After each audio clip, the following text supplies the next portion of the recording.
आप सभी को मेरा नमस्कार। आपके नेट सेट के लिए बहुत ही उपयोगी है। तो चलिए हम इसे प्रारंभ करते हैं। हिंदी साहित्य की प्रमुख विधा कहानी है। आधुनिक हिंदी कहानी का आरंभ 1900 ईस्वी के आसपास माना जाता है। हमारे देश में कहानियों की बड़ी लंबी और संपन्न परंपरा रही है।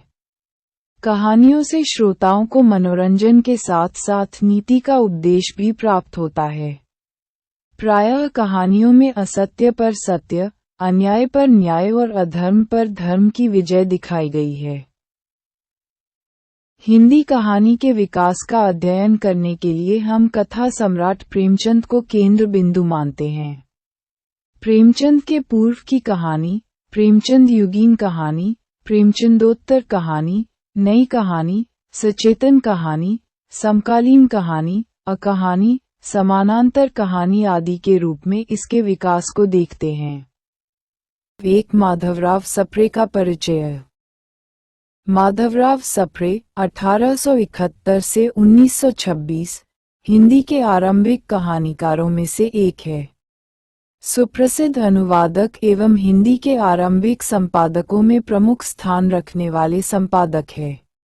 वह हिंदी के प्रथम कहानी लेखन के रूप में जाने जाते हैं।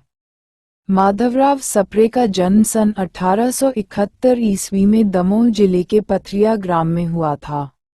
बिलासपुर में मिडिल तक की पढ़ाई के बाद मैट्रिक शासकीय विद्यालय रायपुर से उत्तीर्ण किया। कलकत्ता विश्वविद्यालय से बीए करने के बाद उन्हें तहसीलदार के रूप में शासकीय नौकरी मिली। बिलासपुर जिले के एक छोटे से गांव पेंड्रा से छत्तीसगढ़ मित्र नामक मासिक पत्रिका निकाली। आपने मराठी में रचित समर्थ रामदास के दासबोध, लोकमान्य तिलक रचित गीता रहस्य जैसे मराठी ग्रंथों, पुस्तकों का हिंदी में अनुवाद भी बखूबी किया। एक टोकरी भर मिट्टी को हिंदी की पहली कहानी होने का श्रेय प्राप्त है। 1924 में हिंदी साहित्य सम्मेलन के देहरादून अधिवेशन में सभापति रहे थे। टोकरी भर मिट्टी कहानी का परिचय। एक टोकरी पर मिट्टी हिंदी की पहली कहानी सिद्ध हुई। इस कहानी में एक विधवा स्त्री के माध्यम से जमींदारों द्वारा गरीब जनता पर होने वाले अन्याय को दर्शाया गया है। विधवा स्त्री की दयनीय अवस्था और नियति द्वारा उसकी पारिवारिक सदस्यों का निधन होना उसके दुर्भाग्य को व्यक्त करता है। जमींदार के द्वारा जबरदस्ती उसके झोपड़ी पर कब्जा करना और झोपड़ी की एक टोकरी भर मिट्टी का उसके द्वारा न उठाना उसके अपराधी भाव को दर्शाता है। अंततः इसी अपराधी भाव का एहसास कर कृतकर्म का पश्चाताप करते हुए जमींदार का विधवा से माफी मांगना कहानी को आदर्श स्तर पर उठाता है। ये कहानी हिंदी की पहली कहानी होकर भी प्रभाव की दृष्टि से मौलिक है। एक टोकरी भर मिट्टी। माधवराव सप्रे। किसी श्रीमान जमींदार के महल के पास एक गरीब अनाथ विधवा की झोपड़ी थी। जमींदार साहब को अपने महल का अहाता उस झोपड़ी तक बढ़ाने की इच्छा हुई। विधवा से बहुतेरा कहा कि अपनी झोपड़ी हटा ले, पर वह तो कई जमाने से वहीं बसी थी। उसका प्रिय पति और इकलौता पुत्र भी उसी झोपड़ी में मर गया था। पतोहू भी एक 5 बरस की कन्याओं को छोड़कर चल बसी थी। अब यही उसकी पोती इस वृद्धाकाल में एकमात्र आधार थी। जब उसे अपनी पूर्व स्थिति की याद आ जाती तो मारे दुख के फूट फूट कर रोने लगती थी, और जब से उसने अपने श्रीमान पड़ोसी की इच्छा का हाल सुना, तब से वह मृतप्राय हो गई थी। उस झोपड़ी में उसका मन लग गया था कि बिना मरे वहां से वह निकलना नहीं चाहती थी। श्रीमान के सब प्रयत्न निष्फल हुए, तब वे अपनी जमींदारी चाल चलने लगे। बाल की खाल निकालने वाले वकीलों की थैली गरम कर उन्होंने अदालत से झोपड़ी पर अपना कब्जान करा लिया और विधवा को वहां से निकाल दिया। बेचारी अनाथ तो थी ही, पास पड़ोस में कहीं जाकर रहने लगी।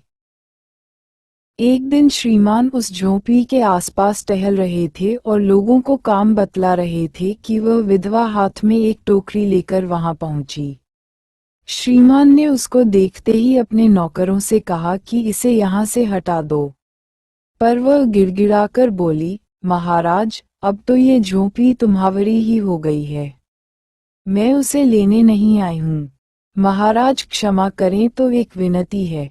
जमींदार साहब के सिर हिलाने पर उसने कहा, जब से यह झोंपड़ी छूटी है, तब से मेरी पोती ने खाना पीना छोड़ दिया है।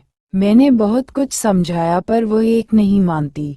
यही कहा करती है कि अपने घर चल, वहीं रोटी खाऊंगी। अब मैंने ये सोचा कि इस झोंपड़ी में से एक टोकरी भर मिट्टी लेकर उसी का चूल्हाई बनाकर रोटी पकाऊंगी। इससे भरोसा है कि वह रोटी खाने लगेगी। महाराज कृपा करके आज्ञा दीजिए तो इस टोकरी में मिट्टी ले आऊं। श्रीमान ने आज्ञा दे दी। विधवा झोंपड़ी के भीतर गई। वहां जाते ही उसे पुरानी बातों का स्मरण हुआ और उसकी आंखों से आंसू की धारा बहने लगी। अपने आंतरिक दुख को किसी तरह संभाल कर उसने अपनी टोकरी मिट्टी से भर ली और हाथ से उठाकर बाहर ले आई। फिर हाथ जोड़कर श्रीमान से प्रार्थना करने लगी, महाराज, कृपा करके इस टोकरी को जरा हाथ लगाइए जिससे कि मैं उसे अपने सिर पर घर लूं। जमींदार साहब पहले तो बहुत नाराज हुए, पर जब वह बार बार हाथ जोड़ने लगी और पैरों पर गिरने लगी तो उनके मन में कुछ दया आ गई। किसी नौकर से न कहकर आप ही स्वयं टोकरी उठाने आगे बढ़े। ज्यों ही टोकरी को हाथ लगाकर ऊपर उठाने लगे त्यों ही देखा कि यह काम उनकी शक्ति के बाहर है। फिर तो उन्होंने अपनी सब ताकत लगाकर टोकरी को उठाना चाहा, पर जिस स्थान पर टोकरी रखी थी, वहां से वह एक हाथ भी ऊंची न हुई। वह लज्जित होकर कहने लगे, नहीं, ये टोकरी हमसे न उठाई जाएगी। ये सुनकर विधवा ने कहा, महाराज, नाराज न हो, आपसे एक टोकरी भर मिट्टी नहीं उठाई जाती और इस झोंपड़ी में तो हजारों टोकरियां मिट्टी पड़ी है। उसका भार आप जन्मस भर क्यों कर उठा सकेंगे? आप ही इस बात पर विचार कीजिए। जमींदार साहब धनमद से गर्वित हो अपना कर्तव्य भूल गए थे, पर विधवा के उपयुक्त वचन सुनते ही उनकी आंखें खुल गई। कृतकर्म का पश्चाताप कर उन्होंने विधवा से क्षमा मांगी और उसकी झोंपड़ी वापस दे दी। धन्यवाद। आगे की कहानियों के लिए मेरे द्वारा बनाए गए YouTube चैनल हिंदी की दुनिया के माध्यम से देख व सुन सकते हैं।